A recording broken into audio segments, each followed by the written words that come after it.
Conquering commas. Mastering punctuation with coordinating conjunctions. Hello, English learners. Today, we're diving deep into an essential part of English grammar. We're going to talk about how to use commas in conjunction with coordinating conjunctions. This is an important skill to learn as it helps in creating clear, correctly structured sentences. Let's start by understanding what coordinating conjunctions are. Coordinating conjunctions are words that connect two or more grammatically equivalent words, phrases, or clauses. They include 7 words: for, and, nor, but, or, yet, and so. You can remember them by the acronym FANBOYS. Here's the basic rule to remember.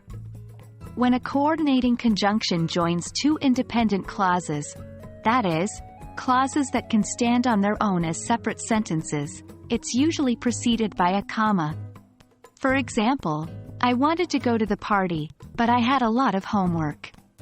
She loves cooking, so she started a food blog. These sentences each contain two independent clauses separated by a comma and a coordinating conjunction. However, there's an exception to this rule. If the two independent clauses are very short and closely connected, the comma can be omitted. For example, he ran and he won. I cook and she cleans. Notice how the sentences still make sense without the comma. This is only acceptable with short, closely related clauses. Now, let's discuss some common misuses. A comma should not be used when a coordinating conjunction is connecting two items that are not independent clauses. For example, incorrect. I like apples and oranges. Correct. I like apples and oranges. In the incorrect sentence, the comma is unnecessary because "and oranges" is not an independent clause. And there you have it.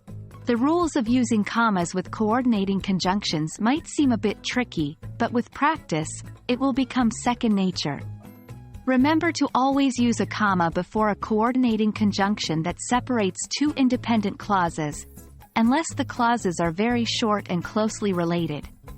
And avoid using a comma when the conjunction is not separating independent clauses. We hope this video has been helpful in your journey to mastering English grammar. Keep practicing and stay tuned for our next lesson.